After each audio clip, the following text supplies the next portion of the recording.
Katie, are you at the market now? Yes, I just parked my car. Is everything okay? Do you need something from the store? I just got a call from my daughter. She told me she is pregnant. Bethany? Really? Congratulations!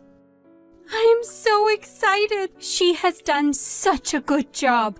So we have to celebrate tonight. It's too bad she's not close to celebrate together. But I want to take pictures and send them her way. Alright then, shall we get some steak? Or did you have something specific in mind? A special recipe of yours, perhaps? You're the one cooking. I'm too busy dealing with my stuff. So, whatever you prefer is fine. Okay. Too bad she beat you, Katie. Are you referring to her getting pregnant before me? Duh. It's been, like 3 years since you've gotten married to Roy? Are you spending enough time with him? I'm sure it'll happen when the time is right for us. Please hang tight. I have been for 3 years now. What is wrong with you? I don't understand why you won't get pregnant. I agreed for you to live with me so that you can continue to work from home. You should have more time compared to couples who work full-time. And I do most of the housework. Who do you think took out the trash this morning? You. But I do all the cooking, cleaning, and washing every day. Here we go again. I let you live in my house for free, for God's sake. You have to pay me back somehow, don't you? I believe it's the other way around. You asked us to live with you. Don't talk back to me. Who do you think you are? Maybe Roy doesn't want to have a baby with you because you are like that.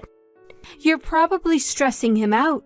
My relationship with your son is fine. Well, I hope that's true. Anyway, you're not getting any younger. You should be trying harder to get pregnant. You will reach menopause before you know it. I will keep that in mind. You better. Although, I might not be as happy about your baby now that my own daughter is having one. Anne, you don't have to be so mean. You're hurting my feelings. You should lose your attitude then. Have some respect for your mother-in-law, perhaps. Anyway, go get steak or whatever. You are to begin cooking as soon as you come home.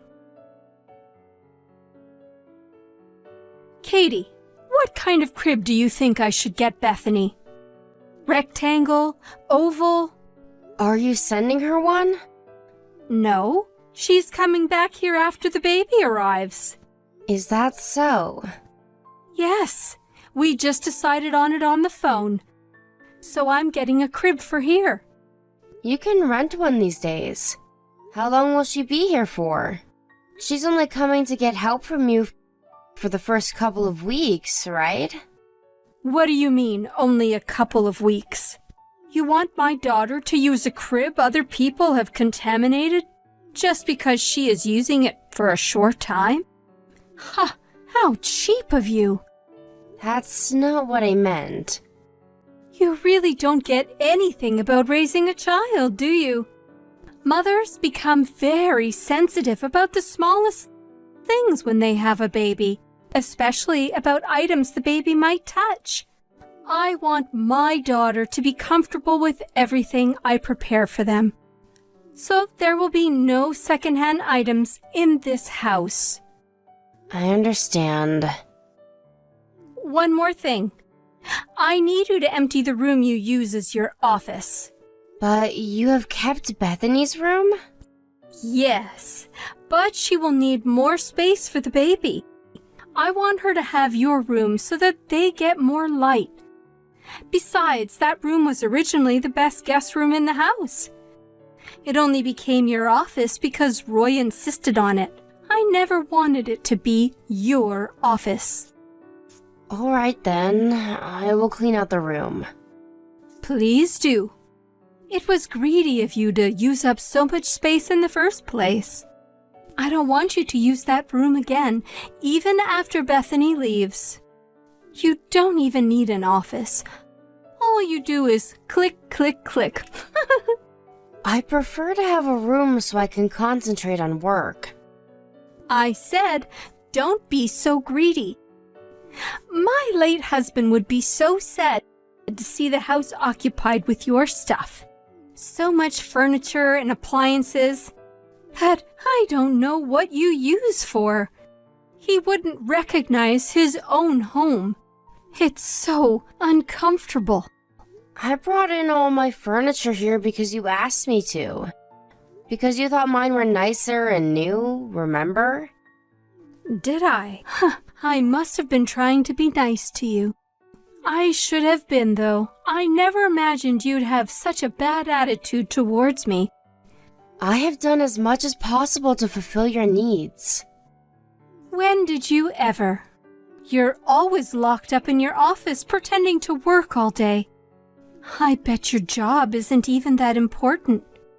I work, but also get the housework done. There are plenty of things I would ask you to do if you didn't lock yourself up. I just don't, because I am being nice. See, you don't even realize what I do for you. Perhaps. Perhaps. You should be apologizing to me. When Bethany is here, you ought to be more attentive. You might not get it, but being pregnant is very stressful. I understand. Do you really? You're giving me a headache. You probably won't be much help to her since you know nothing about taking care of babies. At least try to stay out of her way.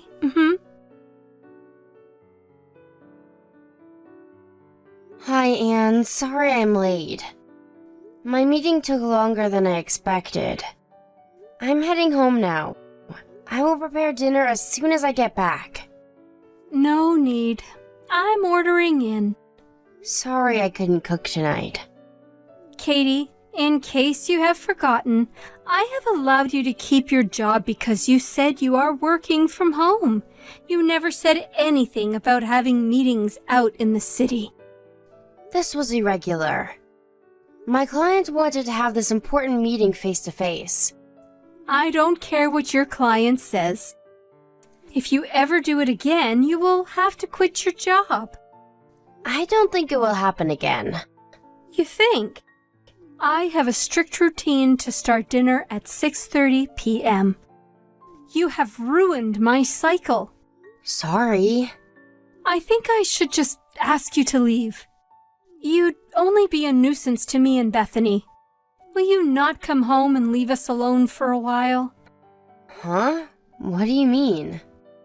I said, I'm kicking you out. Get it? You won't be any use. Rather, you just add more stress. Oh, well, are you sure? What? You make it sound as if I need you. I prefer you gone. I would have zero issues. Okay then. Don't come asking for help later.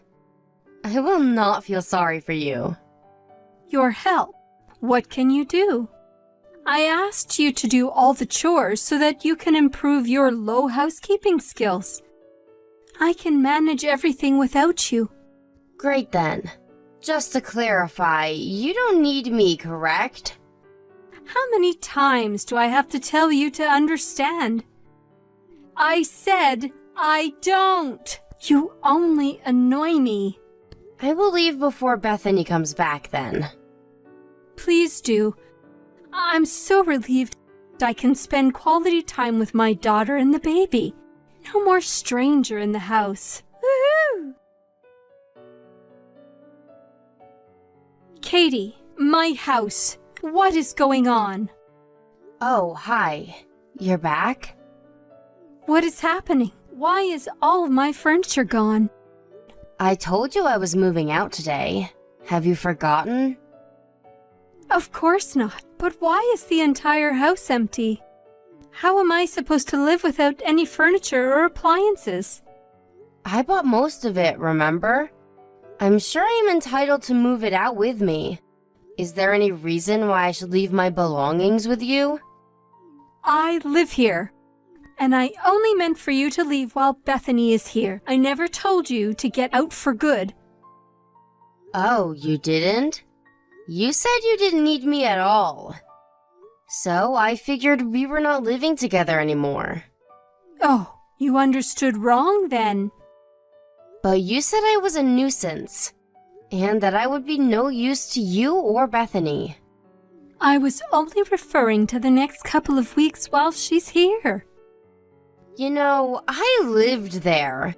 It's quite sick to kick someone out of their home, don't you think? Where did you expect me to go during those few weeks? You could have stayed at a hotel or visited your parents or something. There are plenty of options. For what, though? You gave me a really hard time living with you. I've been putting up with your crap this whole time. Yet, you have absolutely no respect towards me. First of all, I only moved in with you because you begged. You got Roy to feel sorry for you, saying you were so lonely since your husband passed. Yes, but you're changing the subject, Katie. No, I'm not. Roy and I said yes to living with you because we cared for you. I never dreamt that you would be so horrible to me. I will not have any sympathy towards you, nor will I spend any further second tolerating your crap. Bethany will be here soon. How am I going to take care of her and the baby in an empty house? Oh, no worries. Roy called Bethany and explained the situation. She will not be staying with you. What? Because the stay will not be comfortable for them. Besides, she never wanted to come, did she? She said you begged her. Anyone would want to spend time with their first grandchild, and she agreed that she would be able to rest if they stay with me. No, that's what you said. She never wanted to travel with a newborn baby. And now, she's very angry with you for how you've treated me. I have never done anything wrong. You bullied me all along. And now your own daughter says she is done with you. Because she can't stand the fact that you used her to kick me out. You will not be meeting your grandchild anytime soon. No, it's the only thing I've been looking forward to for months. I'd react the same if I were in Bethany's shoes. I would feel so embarrassed if my mother was bullying my sister-in-law. I never bullied you. I was giving you advice as someone who has been a housewife for a very long time. You need to correct what you told Bethany. I will not, because I disagree. You promised to split the housework when we moved in, but that turned out to be a lie. I handled all the chores anyway, yet you verbally abused me every single day. So when you asked me to leave, I thought, hooray! Listen, Katie, I said those things because I only wanted you to become a better wife. Well, thankfully, Roy says I am a good wife. So yeah, have fun living on your own. I will not be returning ever. Katie, I am sorry. Please, come back. Nope, we already found a new place to live. Perhaps not right away. I was all wrong. You see, you were so nice to do what I always wanted you to do. So I depended on you a little too much. Is that so? But no means no. Considering what you have done and said to me, I refuse to live with you. Never, ever.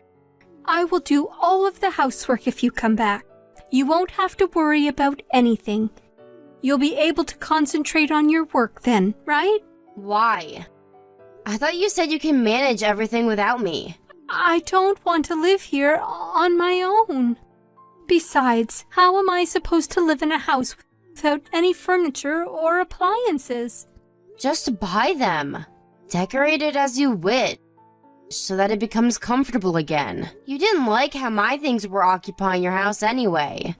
Now you can do whatever you want. I didn't mean it. Oh, so you just said it to hurt me? There must be something seriously wrong with you then. I'm sorry. I'm really, really sorry. I am deeply sorry for everything I have done. It's too late, Anne. You're the one who kicked me out. All I did was listen to you. I thought you'd be happy since you won't have a stranger in the house anymore. Anne tried to reach me many times after our last conversation.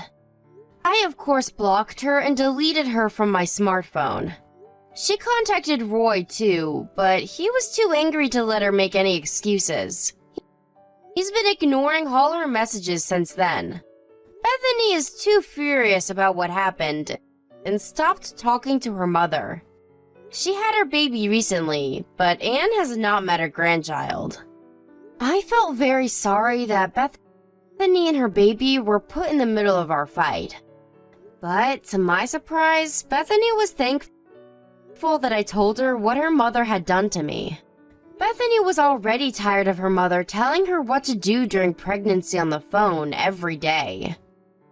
So she was actually relieved that she didn't have to stay with Anne after the baby arrived. Anne, despite calling me a nuisance and all, was quite shocked that I moved out of the house with my husband. She has become a complete introvert and never leaves her house now. But I do not feel sorry for her. I never agreed to take the sandbag role so that Anne could relieve her stress. I will not be living with her ever again. I hope someday she understands that she brought everything upon herself and is able to repent her own actions. After 6 months since moving out, I found out I was pregnant with my first child. I think it took me a while to get pregnant because my body knew I was not in the right environment to get pregnant living with Anne. Right now, I'm glad I don't have to spend my maternity life around her. We're counting down the days to meet our baby, and grateful to be spending our time in pure happiness and peace.